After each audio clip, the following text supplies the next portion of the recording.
widespread. What do you think would have been the population of the Wathaurong people before contact, before smallpox and any of that? And then what do you think the Wathaurong population would have been gold rush time? I suppose, in our area. Yeah, there's a lot of academic discussion about smallpox epidemics that occurred prior to white people entering into this area. There were two really devastating smallpox epidemics that occurred up in Sydney, and it's believed that through the trading routes that were sort of initially travelled down into this area. And lots of pastoralists, lots of squatters observed Wathaurong people pockmarked, the telltale signs of a smallpox epidemic has gone through. And some, I forget what academics call them, but people who study these sort of epidemics have compared the South American and African examples where exactly the same sorts of occurrences occurred. And they predicted up to 70% in the initial epidemic of the population would die. And then there was a following epidemic about 20 years later. And that's, again, runs with the South American scenario, and an additional 20% dies. So, in theory, 90%, when we first arrived, non-Indigenous people first arrived, 90% of the population being devastated, being dead. 90% of the population had died before we even saw them, or before they saw us, I should say. That ties in with Jared Diamond's. He's a Pulitzer Prize winner for a book called Guns, Germs and Steel.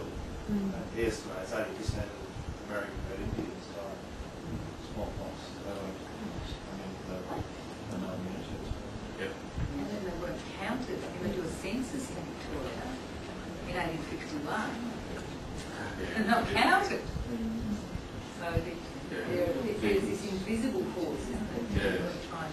Then Learmonth was asked in the 1850s, or a whole group of pastoralists were asked, tell us about your experiences when you first arrived here in the 1830s and 1840s.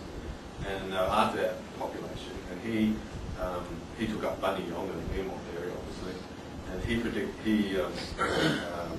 cited, I think the figure was 300 within a 60-mile radius of Mount Buninyong.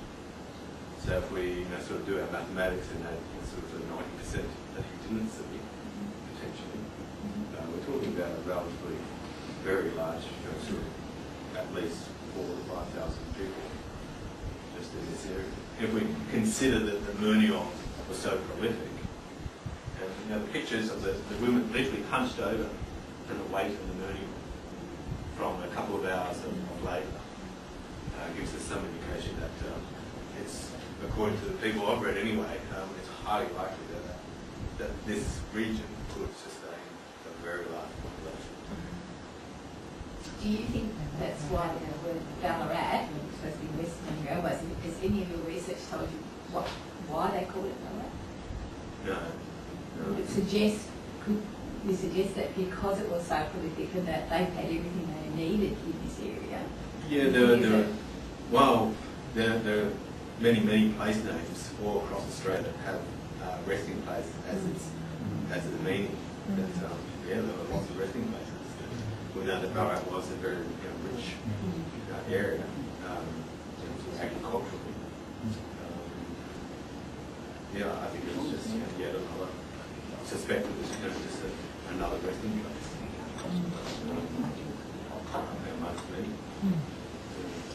We know that they actually had camps around Lake Victoria, which would make sense because for the same reason we gather around rivers and water features for the bird life and the plant life. But yeah, population figures are really tricky. We know during the Gold Rush period that there one figure put it down at 65 in the Ballarat region, late 1850s. But that doesn't take into account the Aboriginal people that were out of the stations necessarily. The strut painting of the native police is something that's pretty well known. When we've talked to the local community about that, they've had a very strong reaction against any sort of interpretation using that because the native police, they've told us, were didn't come from this country. They were Queenslanders who basically hunted Indigenous people. Did you find anything to give that some problems? Yeah, in the same way that ask 10 people in this room about Gallipoli, you'll get 11 different answers. Some of them distorted, some of them having certain amounts of historical accuracy. In the same sort of way, I suspect that in Aboriginal communities, some information is validated as from a white historian's perspective, and some isn't. There's a publication by Marie Fowles solely about the native police, and in this area, they weren't from Queensland in that period at least.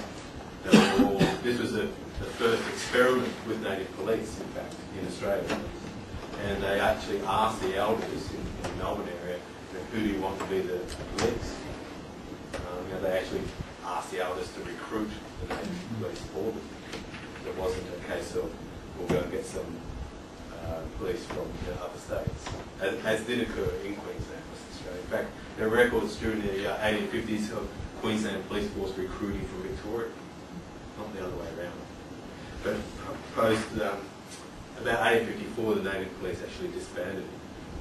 According to Dana, who was the commandant, that they disbanded the Aboriginal police not because they weren't doing their job properly, but because they were finding so much gold. That they, at Bunningong, they literally took off their uniforms as a sign of we've had enough to go and find gold. That's what Dana reported to his superior. But yeah, they were not from Ballarat itself, but they were definitely of local Victorian police in that gold mining period. One more? Just in your method, I know that when we've talked before about this, that you weren't relying just on the images that you've seen, you've also used other sources to back those up, because there is the potential that some of those images are romantic notions of a reality that wasn't what they actually saw, it was what that they hoped that they had seen, or almost like a pastiche of a whole lot of different scenes put together just for efficiency, I suppose. Sure, yeah. There was one illustration that was a good example of that was it appeared in a French book, and of the goldfields there were lots of French miners, especially in Ballarat, and it showed Aboriginal people with knives in their mouths and with bows and arrows and all sorts of obviously historically inaccurate sort of foils, if you like.